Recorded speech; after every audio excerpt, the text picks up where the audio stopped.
தியாக தீபம் திலீபனின் வரலாற்றினை எதிர்கால சந்ததியினருக்கு கடத்தும் முகமாக அவரின் வரலாற்றினை எடுத்தியம்பும் பார்த்தீபன் திலீபனாக திலீபன் தியாக தீபமாக எனும் தொனிப்பொருளுடன் கூடிய ஆவணக் காட்சியகம் நேற்று திறந்து வைக்கப்பட்டுள்ளது. வானம் திறந்து மழை பொழிய ஆரம்பிக்கிறது. மக்கள் அசைவதாக இல்லை.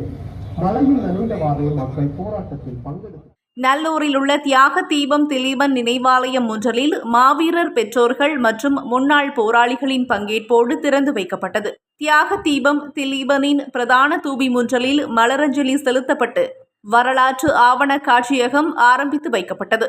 ஆவண காட்சியகத்தில் தியாக தீபம் திலீபனின் திருவுருவச் சிலை மூத்த போராளி பஷீர் காக்காவால் திரைநீக்கம் செய்து வைக்கப்பட்டதுடன் சுடரேற்றி மாலை அணிவித்து மலரஞ்சலி செலுத்தப்பட்டது.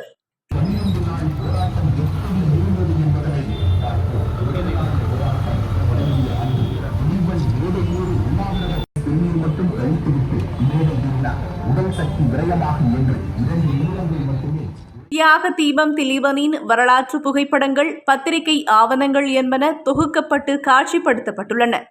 இதன்போது மாவீரர்களின் பெற்றோர், அரசியல் தலைவர்கள், சிவில் சமூகத்தினர், பொதுமக்கள் என பலரும் கலந்து கொண்டனர்.